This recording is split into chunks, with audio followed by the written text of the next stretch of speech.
To fully understand how Nmap works, we need to understand how a TCP connection is being established, in particular the three-way handshake.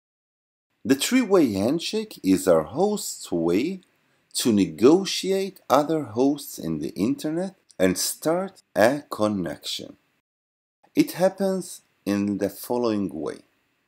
Our host sends a TCP SYN packet, SYN as in synchronize.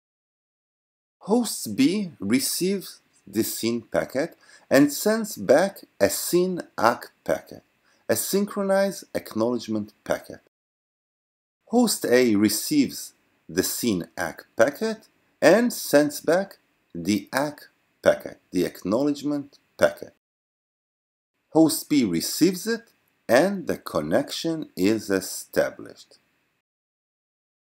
During the exchange of the SYN packet and the SYN ACK packet, in the TCP header there are different flags that are set in a bit value of 1 or 0.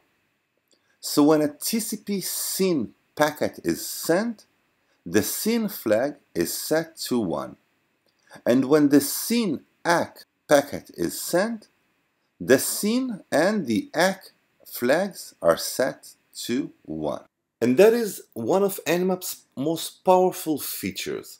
We can set the different flags in the TCP header to 1 or to 0, the same way as we turn on or off our light bulb.